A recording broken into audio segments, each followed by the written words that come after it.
El daño que nos ha hecho tanta bondad. Luis Miguel Rivas. Yo no me explico cómo es que hay gente tan buena que hace tanto daño. Son personas sinceramente amables, cordiales, bonachonas, queridas, y que, obnubilados por el convencimiento de su propia bondad, promueven ideas que derivan en corrupción, iniquidad y muerte. Son los ciudadanos ejemplares de una sociedad que es un mal ejemplo para los niños. No son monstruos, ni son otros, ni son distintos. Son nuestros hermanos, nuestros padres, nuestros vecinos, nuestros amigos. Somos nosotros mismos, sobre todo.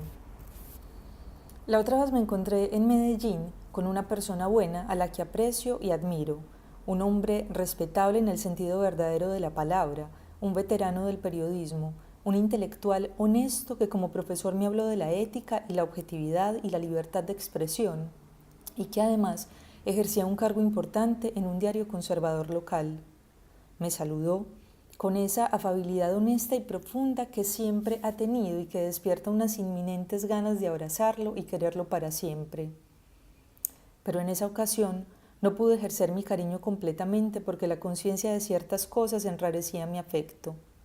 Mientras sentía su calor, se me pasaba por la cabeza y no podía creer que esa misma persona grande y admirable compartiera el espíritu de un periódico que se convirtió en instrumento de guerra contra una alcaldía democrática que quería hacer ciudadanía desligada de la moral católica.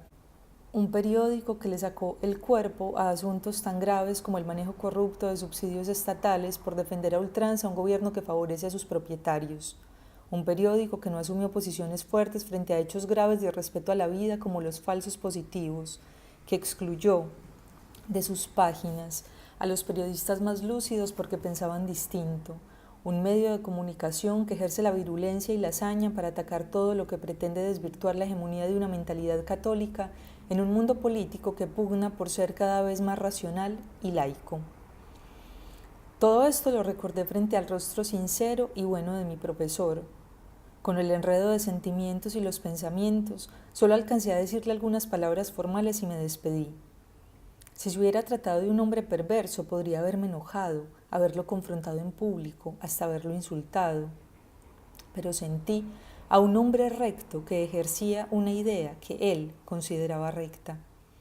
Tal vez un ser bondadoso que aceptó ciertas prácticas como única salida para enfrentar a unos enemigos que consideraba malvados depredadores del mundo justo que él estaba encargado de proteger.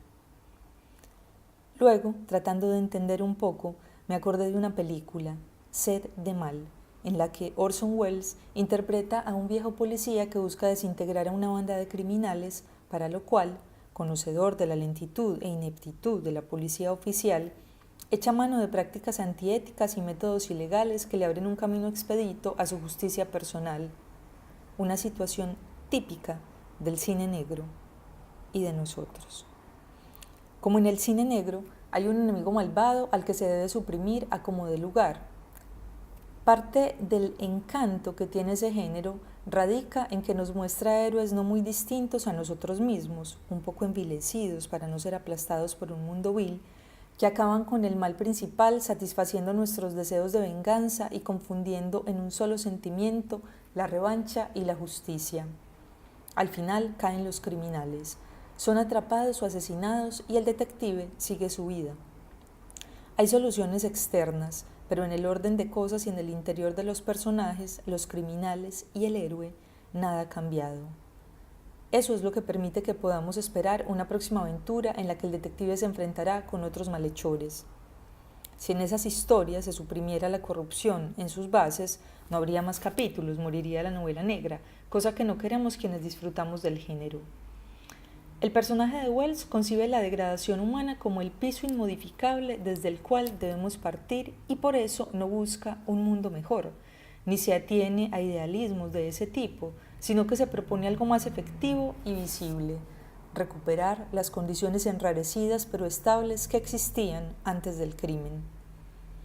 Si el personaje se modificara por dentro o modificara su contexto, no serían necesarios los redentores individuales y arbitrarios y tocaría crear otro género narrativo en el que, por ejemplo, una sociedad entera se preocupara por acabar con la corrupción impulsada por un criterio de justicia y no por una rabia visceral. algo poco emocionante a primera vista y mucho más complejo que matar o encarcelar a los ladrones de turno.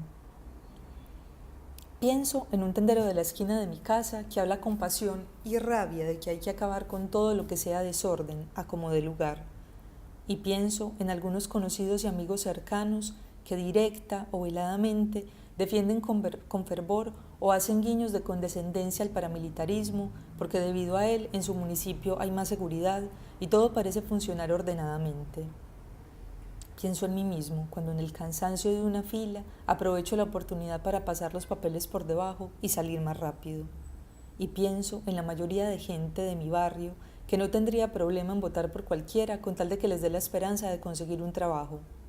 Todo tan natural, tan como si así debiera ser. No hablo de hipócritas ni de criminales, sino de personas bien intencionadas que solo buscan su bienestar.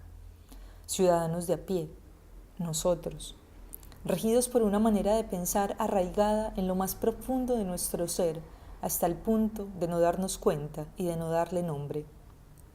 Una enfermedad de la mente que se ha establecido como lo normal. Soy parte del entramado, también estoy enfermo del modo de pensar, como muchos de los opositores a los que mi profesor ha satanizado y que no son versiones opuestas de él mismo, solo que con la rabia acomodada en el lado contrario. Yo también soy ese profesor bien intencionado y dañino. Y todo el que se sienta bueno en un país donde persiste la perversidad, la muerte, la pobreza, la corrupción, la iniquidad, el hambre y la indignidad, debería empezar a sospechar de sí mismo. Si los personajes no se modifican por dentro, podemos seguir esperando eternamente el próximo capítulo donde el héroe envilecido mate a otro criminal.